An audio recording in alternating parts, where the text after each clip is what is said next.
You're tuned into news across the galaxy where they talk all things LA Galaxy with the Nag Boys. Let's start nagging.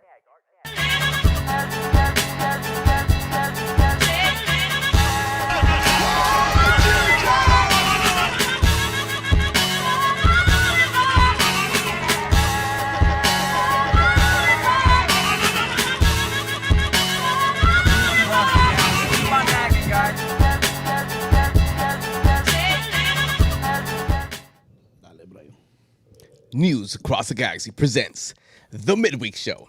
I'm your host, Bryant, aka the Anti-Ultra, aka Community Cup Champion, aka just some guy that likes to talk shit on the mic.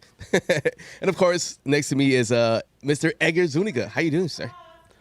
It's a wonder that both Bryant and I are talking to you right now live, especially after all the libations from last night, because trust me, it was flowing. And but guess what? We have a very special guest joining us once again today. And Bryant, give it back to you. After 7 league games and 3 Open Cup matches and 0 Cabral goals, we are joined from holding the high line once again, Mr. Matt Pollard. How you doing, sir? Gents, thanks for having me. Much nicer weather right now here in Denver, Colorado, compared to what we had in Commerce City the other night and everything. And the Rapids are still looking for their first home win, and we got a wooden spoon 6-pointer for us on Saturday, boys. Hey, let's go. Wooden spoon, wooden spoon, wooden spoon.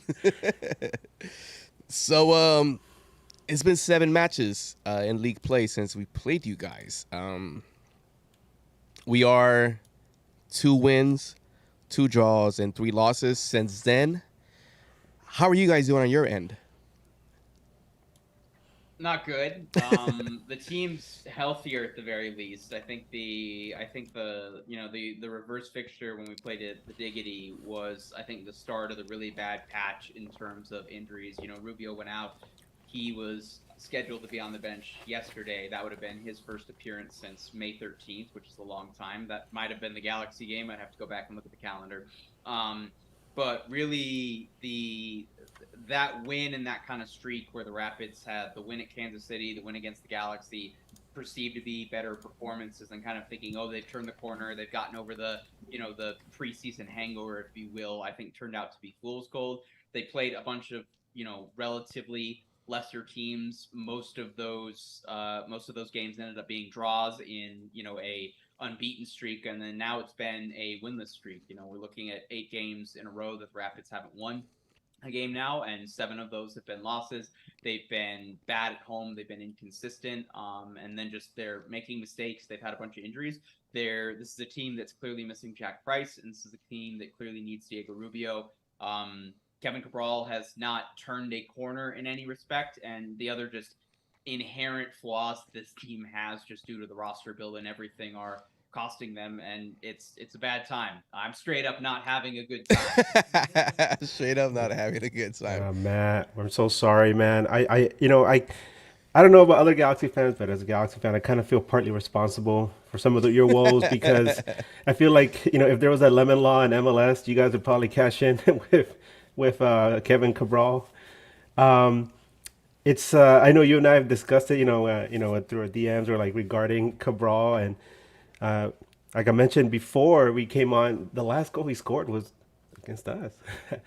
But since then, we've discussed, let's just get him out of the way because, as Galaxy fans, everybody's always gonna be wondering how's Cabral doing, right? But the one thing that he's not good.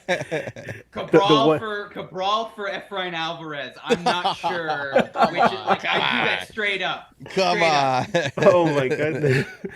Yeah, like the one recurring theme, which is something that we constantly heard over here, like a broken record, was like, he's got the tools, he makes the runs, and then he gets into the 18 and like, what happened? Yeah. So let me do a little bit of defending him on this one. I've come to the conclusion at this point that he's being played out of position. I don't think he's working as a roaming number 9, like a slightly more version of, say, what Jossie Zardes was for the Galaxy back when Robbie Keane and Landon Donovan were back on the team. He's mobile, he's fast, he presses the ball decently well, but just he gets bodied up against the center backs and he can't win anything in the air. When he gets the ball, he's a little bit too careless in possession and he gives it away rather cheaply. He doesn't really have a whole lot of support around him. There's other things going wrong. He's still really fast. He still does a good job of getting in behind the line several times a game. There's a few of those times where he's caught offside. They've yet to really connect where a Danny Wilson, a Connor Ronan, a Keegan Rosenberry sends, a long ball to him and then he gets on the end of it. So some of the service maybe hasn't been as good. He is being played slightly out of position, but just there's long stretches where unless the Rapids don't have the ball and he's chasing down something to make a center back uncomfortable in possession, he's not doing anything. There are a number of reasons why Kevin Cabral so far has been unsuccessful for the Galaxy. He exclusively is not all of them, but yeah, it's lots of bad things are going on with the Rapids right now. And so it's leading to the point where Kevin Cabral hasn't really worked out. And, again, $300K and Efrain Alvarez. I'm not sure if I was Porrick Smith, I could say no to that at this point. If it's just getting him off. Oh my goodness! Hey, I hope the front office is listening. It's something.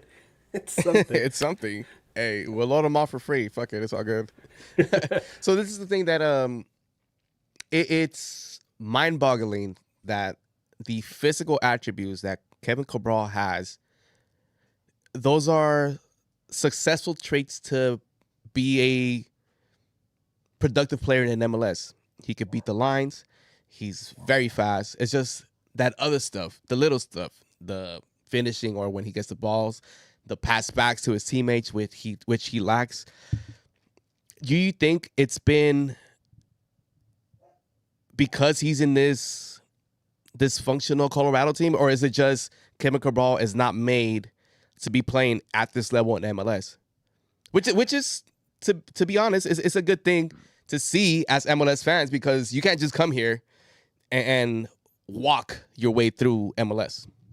Mm-hmm. Yeah, so there's a really good theory that I like. We were just talking about the Nuggets before we hit the record button, listeners. And so there's a really good theory I like in the NBA where there's like 20% of NBA players, you put them on any team, any franchise, regardless of the coach or or the market or how dysfunctional the owner is, they will be successful. Put LeBron in New York with the dysfunctional New York Knicks, and James Dolan is not so dysfunctional that the Knicks aren't improved by having LeBron James. And then there's a bunch of guys who are just on the wrong team or in the wrong situation. Like I'd say Lonzo Ball for the Lakers, for example, maybe wasn't really a good fit at the time when he got drafted. And so I think I look at Kevin Cabral, who's slightly out of position. He's the highest paid player on the team, albeit with the Galaxy picking up half of those wages. And it's just when you go and when an opposing defense prepares for the Colorado Rapids, you're looking at Kevin Cabral. Diego Rubio's been out, so you don't really have to worry about him.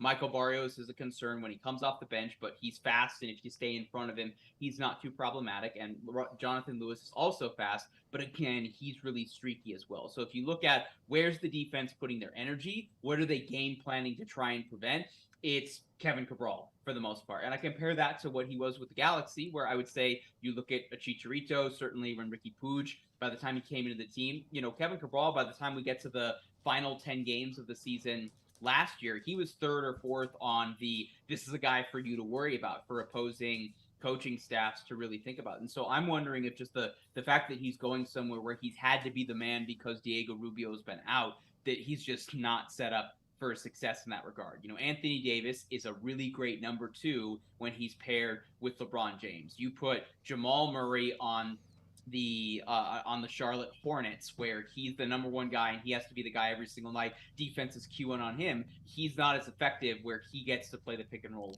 with Nikola Jokic. So again, there's a number of facets that are going on. I think Kevin Cabral ultimately is on the wrong team. I think he's probably a really great support player, making like $500,000 to $750K on a good team where he's not expected to be the man, where he came in with the expectations of that transfer fee and that salary for the Galaxy. He disappointed, and where he's expected to be the man and again have expectations because he's the one big DP that the Rapids gave up so much GAM in order to get. Again, there's expectations and there's pressure from opposing teams that have made him unsuccessful.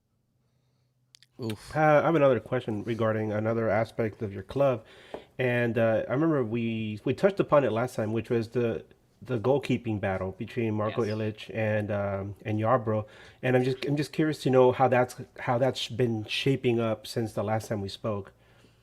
This is a question that I keep getting, and honestly, I'm not sure that I have an answer. So, Illich had started all three of the Open Cup games and looked okay. I'm not sure how much you can gauge, the fact that he had one or two shots to deal with, and the goals that the Rapids gave up against Hailstorm and then against Sacramento Republic weren't really his fault, and it was a bigger blunder by Max Shu, the center back, for the RSL goal that they had when the Rapids played Real Salt Lake twice in 1 week.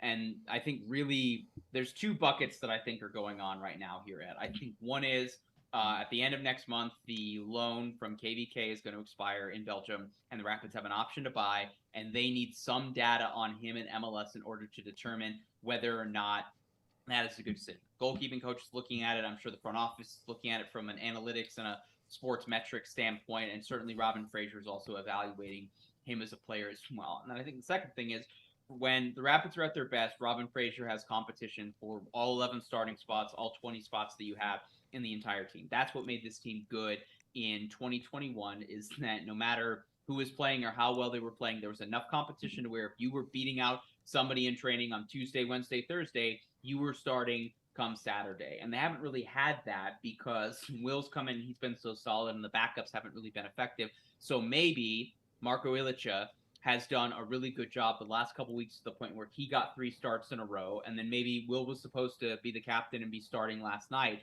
That Will wrestled that back, so maybe there's a competition going back and forth. Robin Fraser's playing, some healthy mind games with the players, with the goalkeepers to, keep them on their toes and force them to be at their best to be sharp. And maybe there's a little bit of pressure from the front office saying, hey, Robin, at some point, give Marco a start or two because we're going to have to make a decision on him.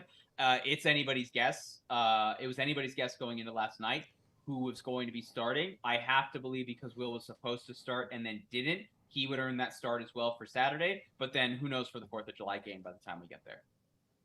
Oof. It seems. How do I phrase this? You guys haven't been good since last time we saw you guys. I'm just gonna put it straight out. 0 wins, 1 draw. Yeah, it has it been. Are you guys already on that Fraser out movement, or are you guys still banking on this coach to maybe not turn it around, but at least stay clear from the Wooden Spoon Award, which is so prolific in this MLS tournament? I am not on the Fraser out train. I think he has not been as good this year coaching as he has been in previous years, and certainly in his time with the Rapids. I can't speak to how good of an assistant he was in Toronto. I wasn't following them closely enough. He was very good though, and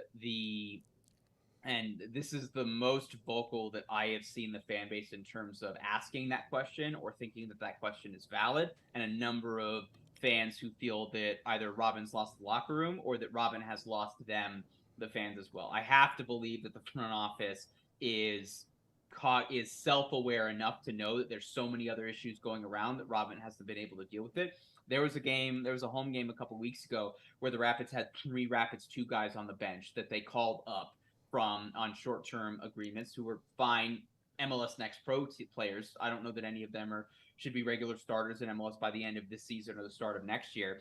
And that just speaks to the fact that the Rapids had 10 guys out. The Rapids did not have enough first-team contracted players who were eligible for selection and healthy to fill out a proper bench. I think they have to be self-aware and patient enough to know that Robin's a good head coach, and if they were to fire him right now, by this time next year, he'd be coaching in MLS somewhere else at a team that would give him a better budget and resources in order to be successful, and he would be having success in that. But this is the most vocal that I've seen it, and this is the last during this stretch where the Rapids have been winless since that Galaxy game. This is the only time that I've seen remotely the same reaction to him as Anthony Hudson, and everyone was Hudson out, and it got really ugly before Anthony Hudson was dismissed after his comments we're fighting at the bottom with the bottom group of players. So everything started falling apart, I guess, little by little after the injury to Jack Price, right? It was a sour way to begin things, and we kind of feel that over here as well. I mean, obviously, since the last time we spoke, our main DP, Chicharito, he went down to a season-ending, and some people even said maybe even career-ending injury, especially at his age. It's real hard to come back from something like that at the level at which he's accustomed to playing. And then we have been saying on our podcast for a while that our roster isn't that deep. It's kind of paper thin. And I was just telling somebody last night about that there because somebody asked me, hey, do you think we have enough to make a playoff run? I'm like, well, if it's going to begin, it's got to begin tonight against Kansas City.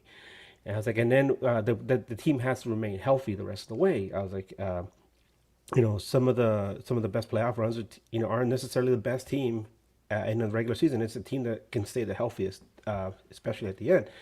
And I hadn't finished saying that when we noticed that one of our main center backs, which is Martin Cáceres, went down.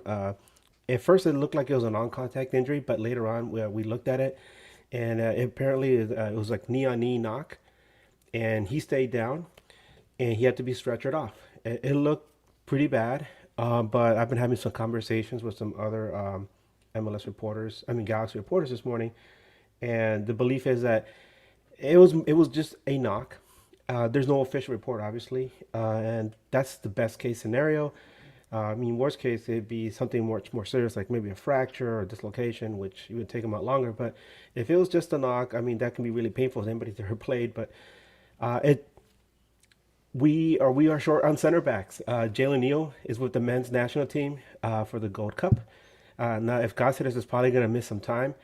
And then we have Sega Koulibaly, who's still 2 weeks out, recovering from his latest injury. And then we have Chris Mavinga and Eric Zavaleta. And then it gets really, really dicey. Damn, we're getting to that point. Why do we even have this guy on the team? Oh, I forget. That's the nephew, of course, of of yeah. Anyway. So Galaxy's starting to feel it. Injuries here, injuries there, and some of the players that you would hope that you could count on, right? they're not at that level where they could be starters, in MLS. So, darn. What do you think, Brian? Anything else you can add to that? Go ahead, Eddie. I could actually add something real quick. I don't know what this may mean to you guys, but I was fortunate enough to be in the Champions Lounge yesterday. So when he was leaving, high roller. Yeah, I wish. But Cáceres, I know he got stretchered out, but when they took him to the back, he had just two guys holding him. He was like just hopping on one leg, and he looked like he was in some pain, but I don't think if you have some kind of tear or anything, you're going to be hopping around on one leg. You're going to get completely stretchered out of the stadium. Yeah. I thought you were going to say he just jumped up, did a kip up, and ran off or something. Kip up? Just take a shot in the Champions Lounge? Yeah. Oh, and you heard it here first. Johnny Russell's coming to the Galaxy. Oh, there it is, man. With the injuries, to be honest, our best defender wasn't on the field, Jalen Neal. Before that, to me, at least for me, it seemed like Jalen Neal was basically carrying that whole defense. I know Martin Cáceres is a seasoned veteran, well-traveled, played for the national team. But at this age, you have your youngster carrying you. To me, 100%. If he's gone, he's gone. I don't think we're gonna miss him much. At this point, that we have Cáceres out now, we have Chicharito out on the season injury list. Maybe those are the positions that we need to go look at.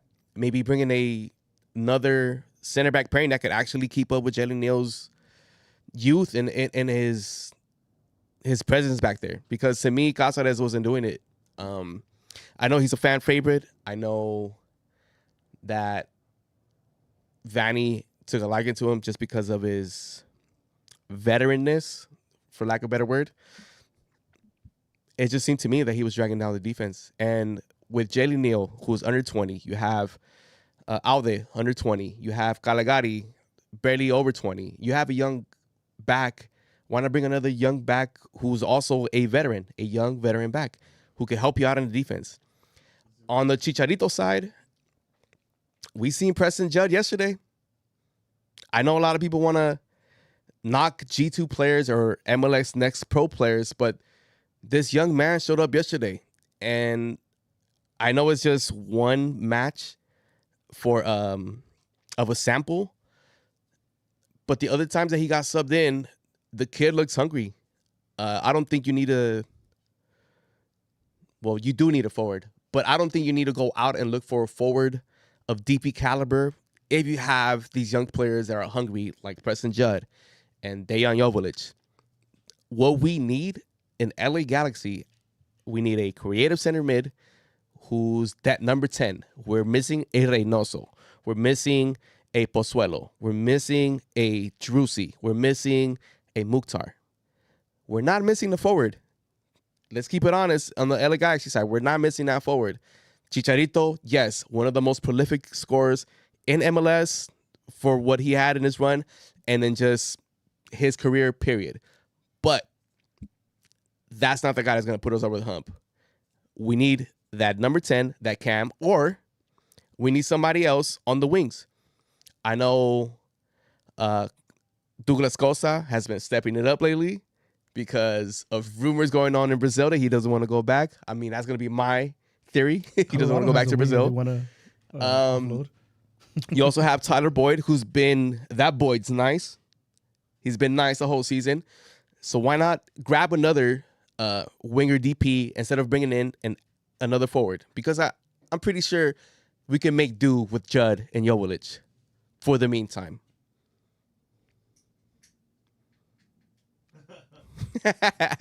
That's my side of that. What you got, Edgar? No, I mean, it's just the discussion. I mean, all of this began because we're talking about how both our teams are suffering so much because of injuries. So how do you overcome that? I mean, with us, it's, I don't know. This is that point of the season where you got to either sink or swim. And it seemed like with the whole Klein thing, you know, he's finally gone. And it seemed like the team was getting that boost. Then Chicharito gets hurt.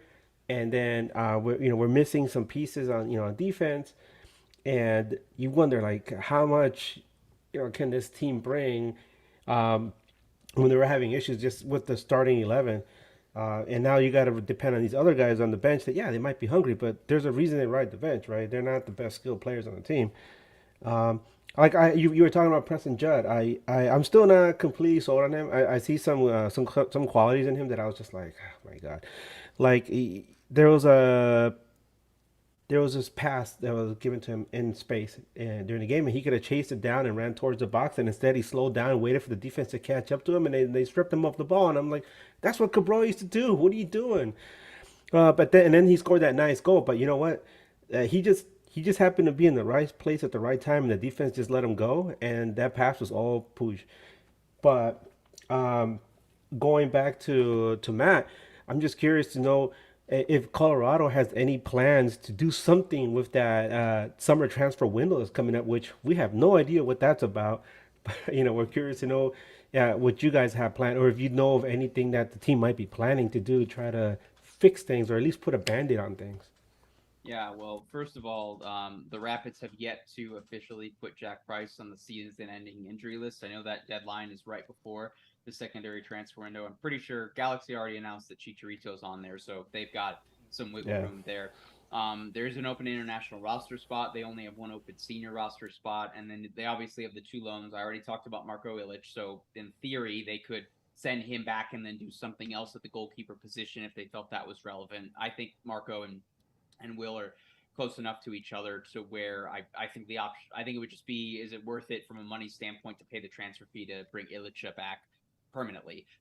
And then Danny Leyva, who's on loan from Seattle Sounders, is on loan in a supplementary roster spot to leave that senior roster spot open. And both clubs have the opportunity to terminate the loan early if they want to. I don't think that they will. I think Leyva's been getting enough minutes, and I think he's different enough of a midfielder that he's useful to be around in the Rapids. But they've got an opportunity to, I think, make one maybe if they ship another player out, 2 or 3 signings, the absolute most. I'd love to see some support in midfield, given that they still have a Jack Price-sized hole there that Connor Ronan's doing everything that he can to fill, but is not the same player.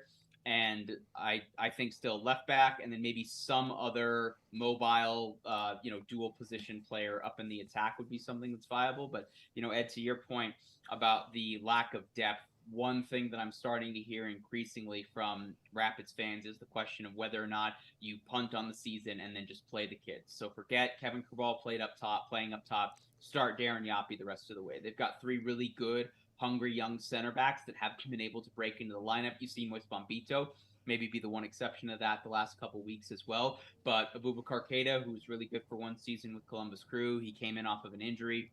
Mike Edwards, who's been really, really patient, played well on loan a few times down with Colorado Springs Switchbacks in the USL Championship. He's done good stuff with Rapids too as well. At some point, we know what Laos Abubakar is. We know what Danny Wilson is.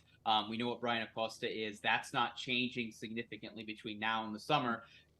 Between now and the end of the season, giving any of those guys 800, 1,000 minutes between now and then could be a useful exercise to evaluate them and then see if they're viable going into next season. I don't think Robin Fraser's giving up on the season. He's going to do everything that he can to try and win it. I think, unfortunately, like that stubbornness, albeit hashtag keep fighting, which is a Rapids mantra, which is admirable and a good thing on so many ways.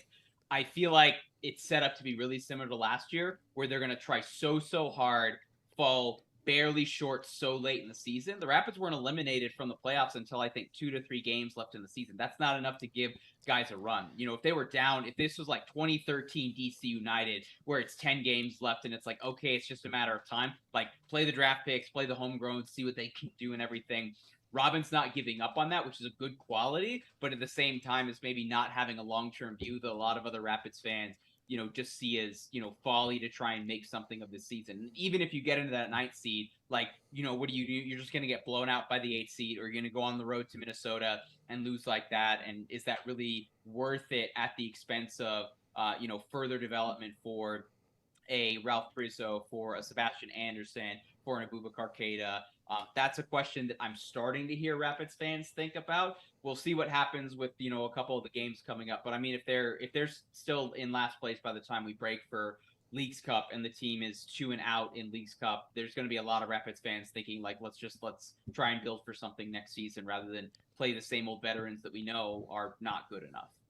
So you don't see the team making like an attempt to land a big splash, or like a player that will try to get more butts in the seats, or at least try to push things in the right direction?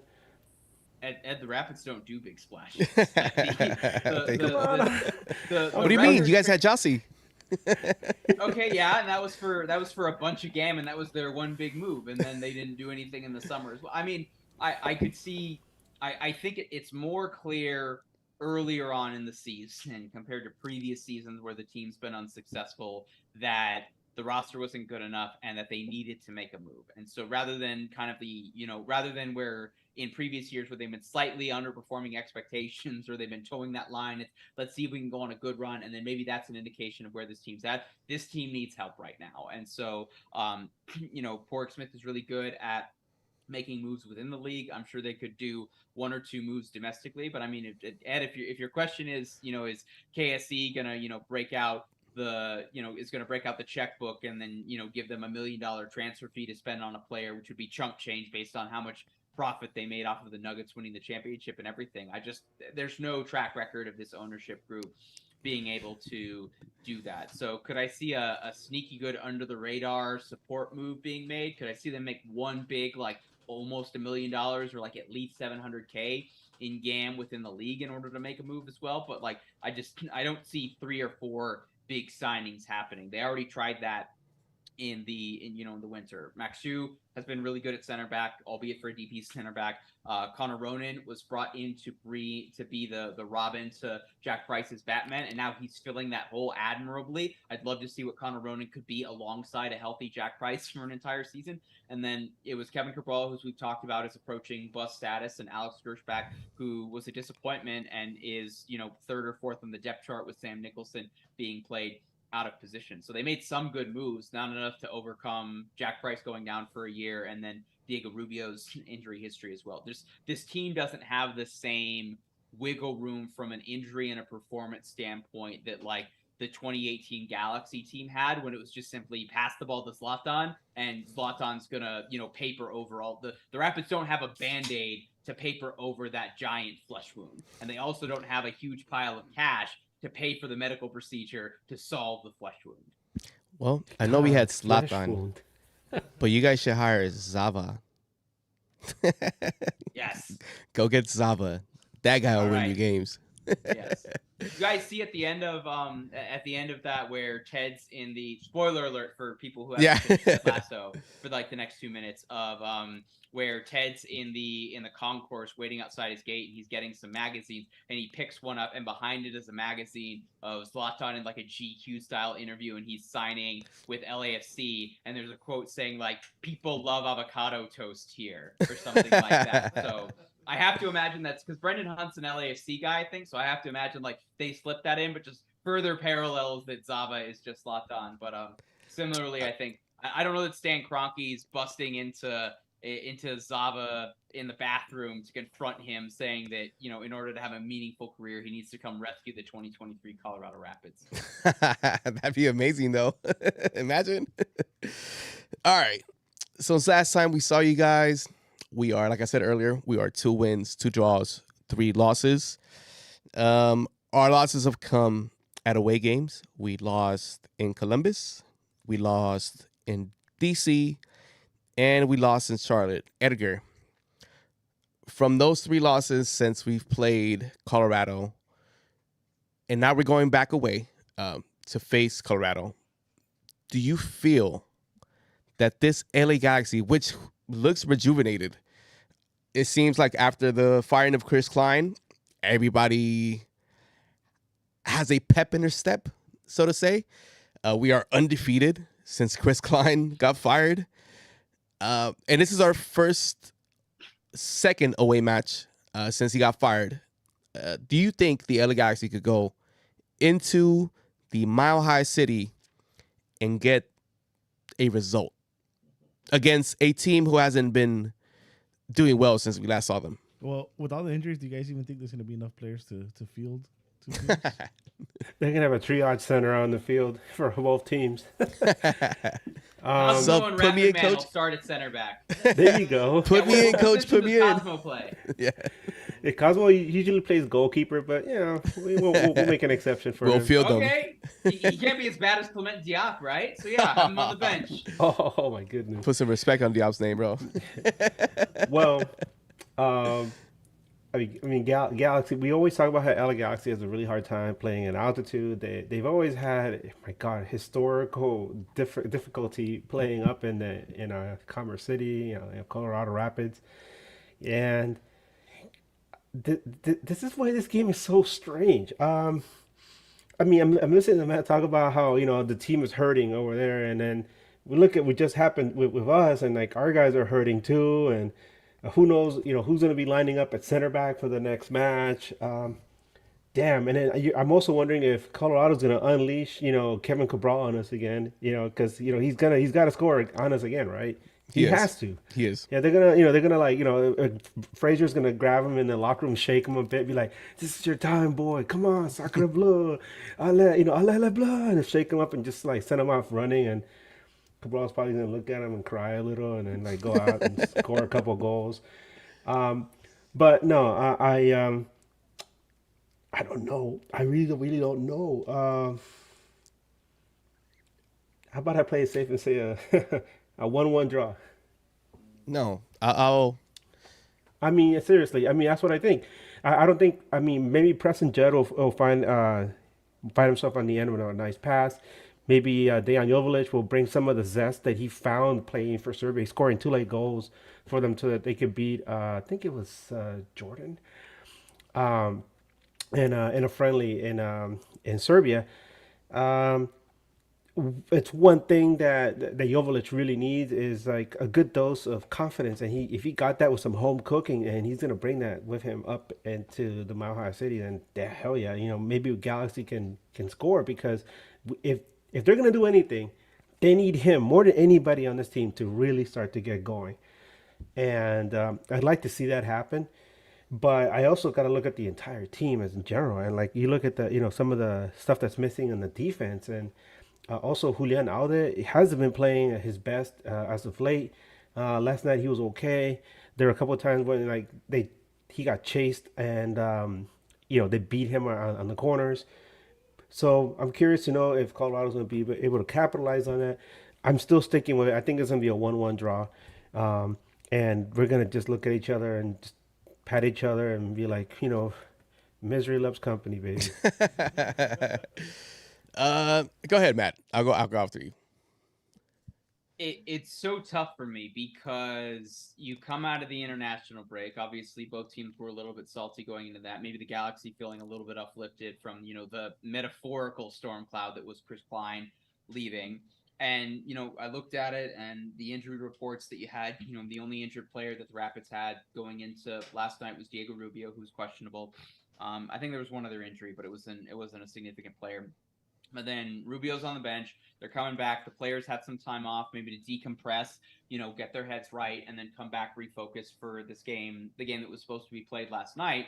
And as I said on Holding the Highline this week, it's so hard for me to gauge, when we were recording on Monday about what's going to happen on Saturday, not knowing what happened for both teams on Wednesday. That was the barometer. I think, we would agree it was mixed results for the Galaxy, getting that 2-2 draw against Sporting Kansas City. But were the Rapids going to come out like, uncaged gorillas? Were they going to absolutely take it to Vancouver? Were they going to find a way to blow it again? I don't know where their psyche is at because we haven't seen them played a game. They'll have 2 weeks off by the time they actually play this game. Meanwhile, Galaxy will just have 2 days off. But, you talk about, you look at the emotional letdown that the Galaxy had on Wednesday. You're talking about 2 days rest. The Rapids having even more rest. In theory, Rubio's maybe 30 minutes fit instead of 25 minutes fit like he could have been last night as well. This needs to be a win. This is a win spoon 6-pointer. But if you can't win this game, I don't know what other home game the Rapids can win the rest of the season. It will not be a convincing performance. It will not be a golazo. It will be an ugly, ugly goal, probably off of a corner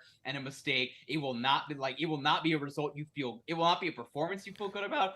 I think the Rapids squeaky bum time this 1-0 in the most unconvincing way possible, in ways that just confirm to us that both of these teams are still really bad. That is the conclusion. They both suck.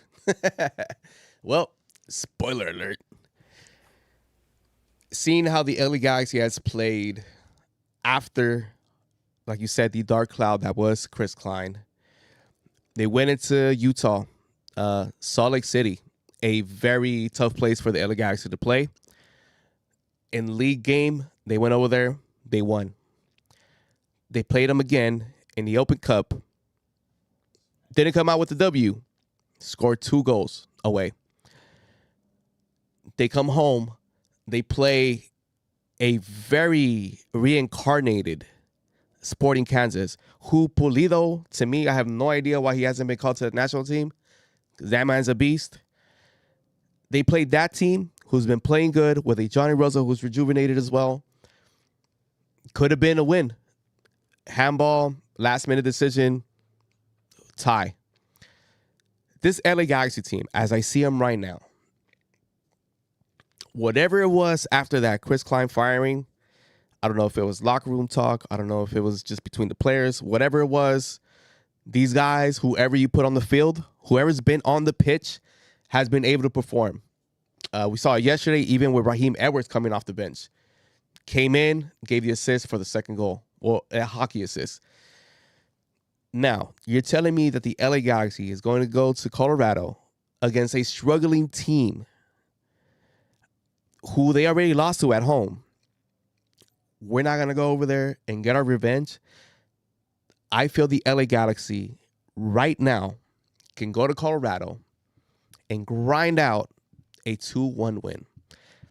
And it doesn't matter who's going to be on the pitch, because I think just in general, whatever they're feeding them at breakfast, whether it's Wheaties or frijoles con crema, whatever it is, these guys are ready to play, and they're ready to make a push for that 9th spot. And I feel, even though we do have injuries from top to bottom, I feel this LA Galaxy team and Greg Vanney in general is going to put out a team to actually compete and try to make that push for that 9th spot. So I say grind out win 2-1 because the LA Galaxy hardly keeps a clean sheet. So 2-1 win. I'm going to go with that. Who are your goal scorers, Brian? Preston Judd. He's gonna have to start. And then Joveljic. Well, if Joveljic starts, he'll get one. Preston Judd comes off the bench, he'll get one. So we'll go with the 2 forwards. Hopefully it's Costa though, because all the shit that we give him here in LA about him not being a DP caliber player, he's been showing up these last couple games.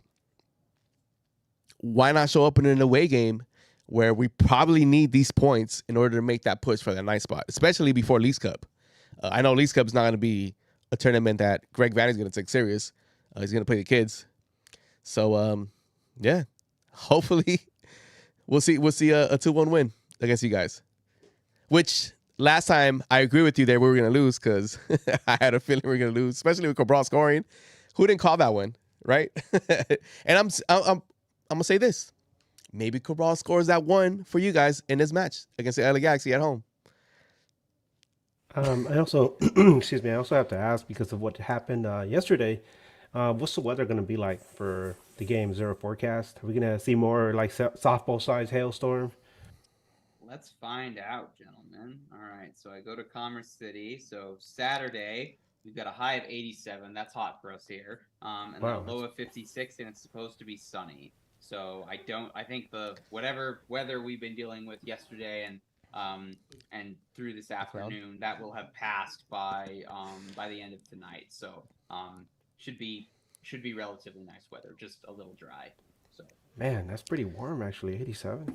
Oh, so Los Angeles that's weather? the high. That's the high. It's not. It'll cool down by the time we get to 7:30, obviously. Somewhat Yeah. Los Angeles weather. Perfect for a win, baby. In that rarefied air though, remember that. Oh, yeah, I forget it. But still, So, I got us winning. I think so. What you think, Eddie? Do you really want to know? Yes. I'm gonna repeat what I thought was gonna happen with Sporting yesterday. I just think like that Cáceres thing, if it comes back to be a serious injury, that could kind of be demoralizing because that's might be the last leader you have. So 3-1 Colorado wins. Fuck. whoa.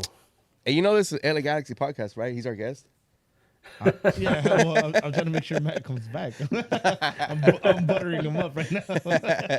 You guys, I come out for an away day, and you guys hook me up with some pupusas, and Hey, I'll we come got back you, bro. Until I'll from my deathbed in 30 years, when we're still talking about it in MLS. When Messi's grandchildren are playing in MLS for the Galaxy, and the Rapids are still losing. I'll come back on the pod if you guys can get me some pupusas. We got you. And Cabral's coaching. And Colorado. Cabral's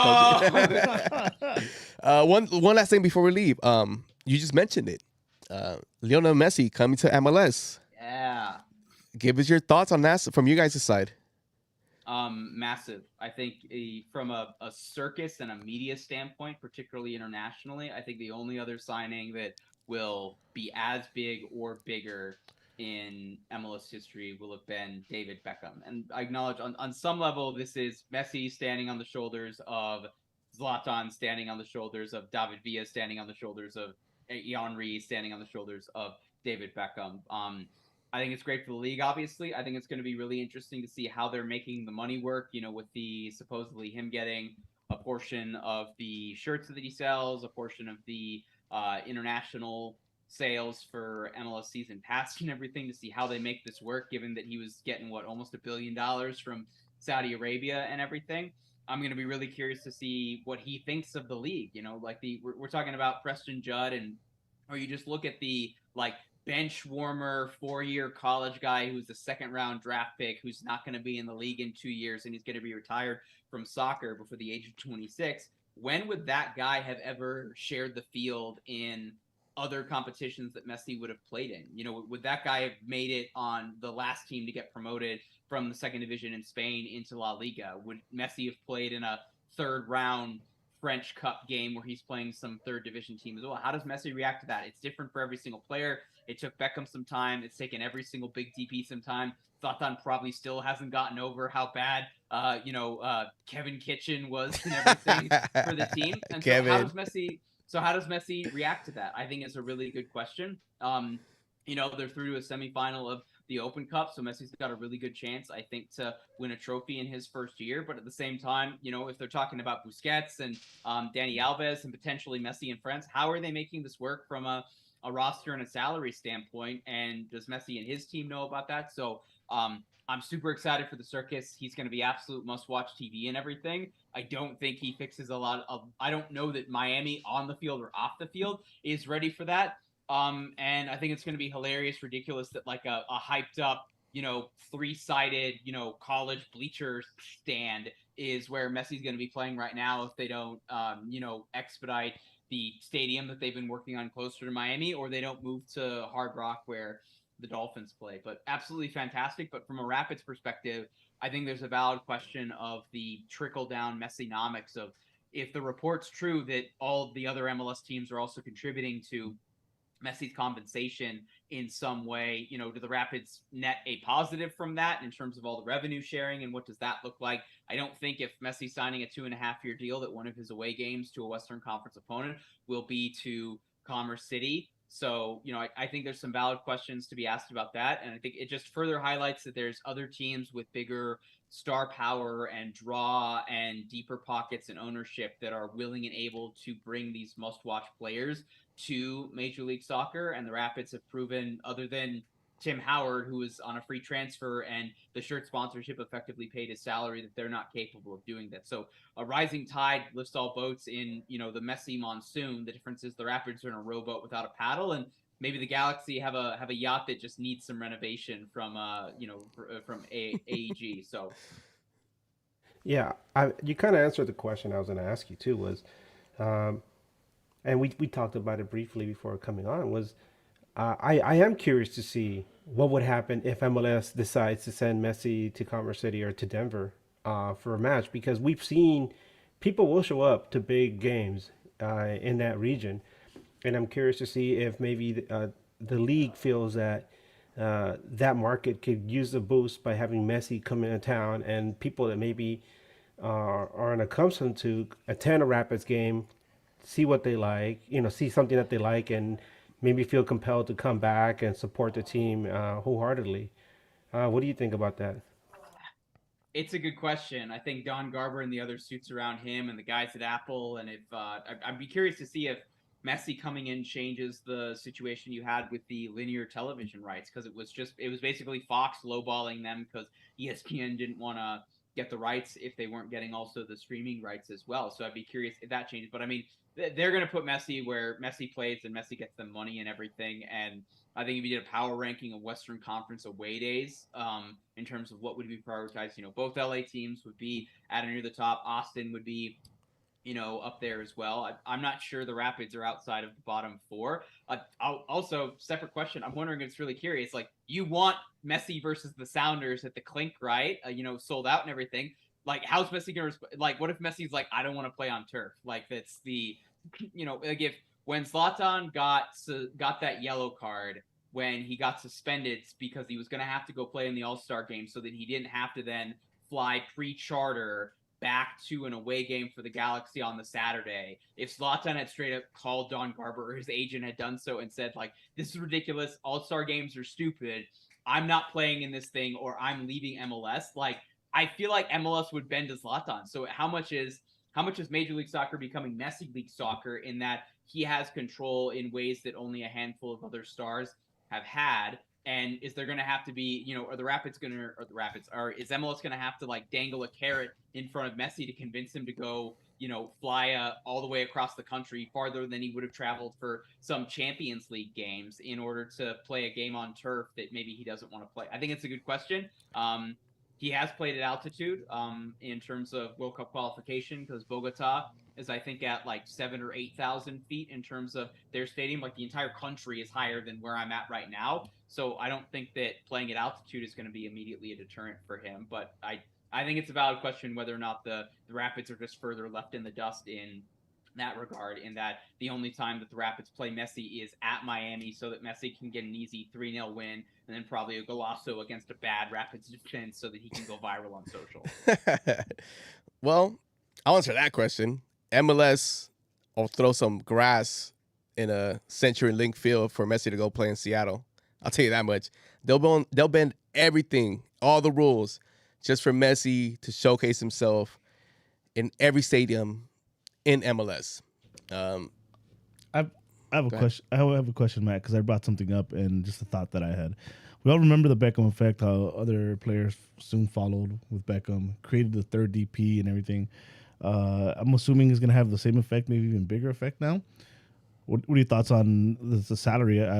Like me personally, I think there needs to be like a fourth DP. The salary needs a big bump next year to be able to bring some of these players that might now want to come to MLS because Messi's here. They're going to get all those eyes. I think we could see a fourth designated player. I think we could see a change in terms of like what that max cap salary is, or other ways to get above that without being a DP. So maybe an overhaul of what TAM players are now, even though I think we got rid of TAM technically. I think that's possible. You know, I've been advocating, the guys over at The Athletic did a really good piece on like if they were to like wipe a clean slate, how they would do the roster rules and regulations. And they advocated for a spending floor and a spending ceiling, because then that gives flexibility for a Philadelphia Union, a Sporting Kansas City to build their more, you know, team-based oriented standpoint. And then, you know, the Torontos, the LAs, the Seattles can, you know, have their big money stars, you know, taking up more of that space as well. And then also having a spending floor then forces the teams that haven't been spending to actually at least get into the same stratosphere as some of the other teams as well, you know, where the you know, general allocation money is effectively cap space above a soft cap. And in the absence of Kroenke being willing to properly fund the Rapids, the response to that from the Rapids front office is like, here's your allowance to then have nicer things, and instead you use it to sell. Instead you use it to buy, you know, mid-level stuff as well. And so I think we could see a complete overhaul of that in some capacity. But yeah, I think, you know, Edgar, to answer the question, I think a fourth DP is coming. And I think, you know, an expansion of you know, how much money a DP can make and other ways that you can bring in other stars as well. So you could maybe have, you know, 4 DPs and then a TAM player. Maybe they change some of that in terms of maybe they loosen up some of the restrictions on a U22 player so that you can bring, you know, a young Argentine player who looks up to Messi, who wants to play with him, in addition to having Messi, your one other DP, and then maybe a Busquets on a TAM contract so that you can properly assemble Messi and friends, or Chicharito and friends, or Insigne in friends in that regard. You know, building it out to where these super teams can actually function, but still within that structure where obviously teams like San Jose, the Rapids, are really holding MLS back with how they spend. If you just open it up and say everybody gets 5 DPs so that Messi can reassemble Barcelona, Florida, then, you know, effectively what are you doing? You're giving Miami, NYCFC a fourth and a fifth DP. The Rapids are still only going to have 2. Oh, that kind of sucks for the smaller markets, though. But it'll be great for MLS. More eyes on it. It'd be more attractive. The star power that you could bring, adding a fourth or a fifth DP, would be beneficial for MLS, and not just for like a big market like Los Angeles. I think just in general in MLS, the sport here is growing, the league is growing, and yeah, like you guys saying, and Messi to MLS, chef's kiss. Nothing else to say about that. It's just chef's kiss. Well, you got anything else, Edgar, before we leave? Oh no, I was just gonna make a quick little aside that the Messi effect is, like we said, is being felt everywhere. I know. I was listening to our friends in Charlotte at COT Fan TV, and they were talking about how there's discussion about ripping up the turf, you know, at Bank of America Stadium, actually laying down grass, because a lot of the Carolina Panthers players for years have been complaining about the turf there, and now you're gonna have you know, Leo and Messi coming into the league, and you know they're in the same conference, so they're gonna have them come in at least once a year. So there's discussion about, hey, you want to protect, you know, this investment for the entire league. You better start making changes where you can. I mean, obviously, there's places like, for example, up in Portland, where because of the fact, a lot of people don't know, there's a river that runs underneath the stadium, and because of that, they can't really grow grass, and so they're stuck with the turf unless they come up with something like really spectacular to grow grass. They're stuck with the turf. But there's other places, like we mentioned, Seattle, Charlotte, where you could lay down grass. They have some harsh winters, and the grass will take a beating, but at least you have grass, right? And then there's places like farther up north, like in Chicago or like in New England, where they have really harsh winters, and that grass will take a beating. Because I saw a Montreal game, and their grass looked like it was just burned up or something. But in the end, you have to protect that investment. So I think we're gonna really start to notice that effect when teams like Charlotte or Seattle actually look at their stadiums. They're like, hey, you know what? Isn't just going to benefit, Messi and our players. It's also going to benefit our NFL tenants. Let's lay down grass and see, how we can keep it there. And, hopefully in the future we have less turf injuries. But other than that, that's all I have to say about that. Hey, Matt, thanks again for joining us, man. You're always welcome here. And if you ever make the trip, over here to LA, we got your pupusas ready. We got all your cold drinks. You're always welcome over here. Whatever your poison is, dude, we got you. Whenever you make that trip over here, dude, just let us know. Oh, we've already talked offline about this, Brian. Yeah, let's go. It's going to be a hoot. There it is. So that'll be it for our show today. Thank you once again, Matt, for taking time out of your day just to talk to a couple knuckleheads from Los Angeles, just to talk some shit about our teams and how shitty they are. We appreciate you, sir. Thank you. And that's Matt from Holding the Hotline. I'm Bryant. Edgar's here somewhere in space. And as always, from here, Eddie, you want to say something? No, I was just gonna say thanks. Thanks again, Matt. Oh, I yeah, appreciate whatever. it, man. I was gonna echo that. And before we go out, also, I wanted to know, a lot of people probably want to know, Matt, what's your Twitter handle? How can people find you? Oh, yeah. So you can follow me on Twitter at LWS Matt Pollard. And then obviously we talked about Holding the Highline. We recorded on Monday, dropped on Tuesday. So there's a lot of previewing of Vancouver that obviously was not relevant at all. That you can listen to as well. And then most of my writing, Rapids related, is on burgundywave.com. So if you go, the most recent, I think I have this pinned. In lieu of writing a recap about last night's game that didn't happen, I did a minute-by-minute documentation of the insanity that ensued as well. So if you want to take a trip down memory lane with me as I waited 4 hours and 6 minutes for a soccer game to actually get started and was just like cynically laughing at the absurdity of being screwed by Mother Nature and everything, that's absolutely hilarious. Pitch invasions, lights went out at one point. We're not sure if the scoreboard, which we call Moldy Dicks because it's so old, like it's actually broken out.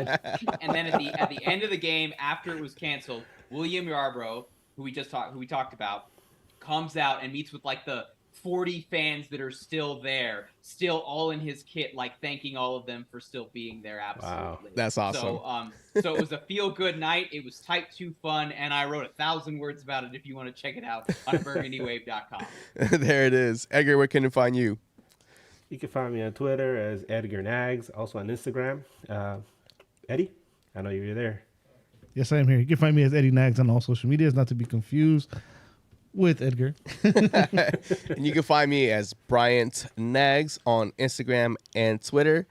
And from all of us here in News Across the Galaxy and our guests out in Colorado, I'm Bryant. That's Matt. That's Edgar. We're out of here. Keep on nagging. Keep on nagging. Yeah! You're tuned into News Across the Galaxy, where they talk all things LA Galaxy with the Nag Boys. Let's start nagging.